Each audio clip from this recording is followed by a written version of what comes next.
So the Pickle Palace, I'd say our mission statement would be, we rescue food and feed people.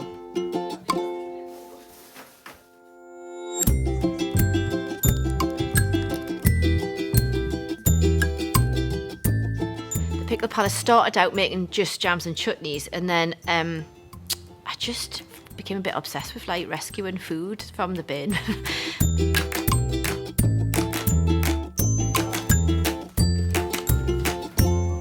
And then someone told me what we were doing was I was a social entrepreneur basically, because it was having an environmental impact. So we became a social enterprise and we started rescuing more food.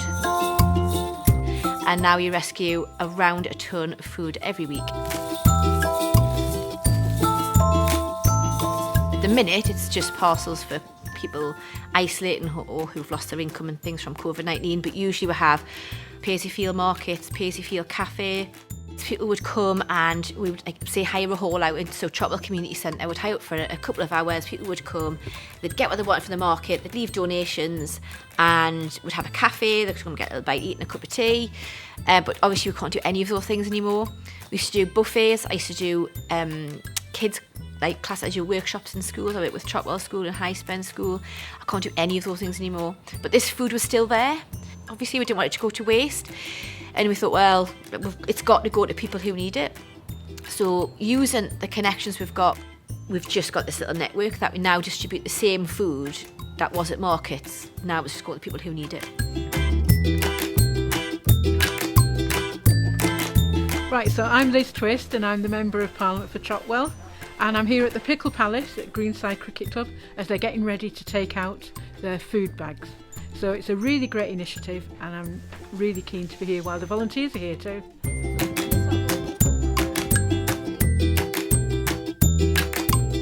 My name's Dave Bradford. I'm one of the councillors in Chopwell, and more importantly, one of the volunteers of the Regen Group, Chopwell Volunteers, and volunteer to help the Pickle Palace deliver packages of food to people in Chopwell and the area.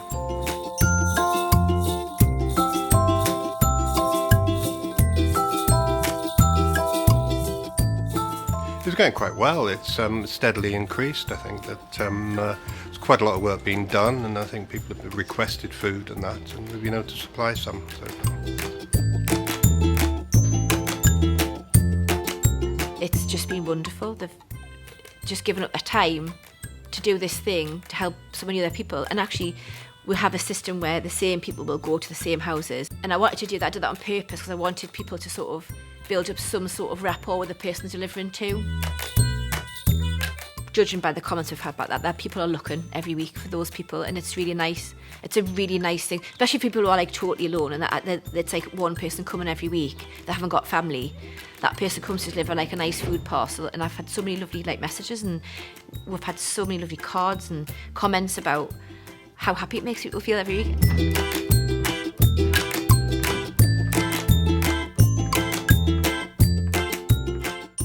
My friend Vicky up the street, I used to go up the community centre every Wednesday with her when it first started up there. We used to go and get some fruit, veg, and then when it went into lockdown, this is when we start distributing the boxes out, just along these 4 streets here. And obviously we knew how we were struggling and how my mum was struggling, so then we offered to lend a hand to deliver to everybody else along our streets. People can't get out. Some people's got no help, some people's got no family, and it's just, well, it's nice to do. Yeah, I think the community response has been absolutely fantastic. I think, as always, our communities have really risen to the challenge. It's not a challenge we wanted, but they've really risen to the challenge to make sure that people who need that bit of help can get it. So any extra funding that the Pickle Palace would get would basically help us run now and run through the COVID-19 crisis and sustain us at this time, because obviously we're relying on donations completely. But obviously in the future our business will be changing because of this. For example, we've got these lists of names now and addresses of people who are vulnerable. We've been given these and we don't want to we can't let those people just go. We can't just say, oh, the crisis is over, extra. That's not, I don't want that to happen, because they're still there and they're still vulnerable. And it's not just financial vulnerability either, there's emotional vulnerability as well. So that contact they've had, I don't want that contact to go away. So obviously at some point lockdown will end and some of those people will be able to come out of the house, some of them won't. So we might run the markets again, and hopefully that'll encourage them to come down to the markets. But I want to, with other enterprises like Stomping Grounds in Chopwell, who already work with us, and encourage that contact and working around well-being with ladies in Chopwell. And I think that needs to be expanded upon.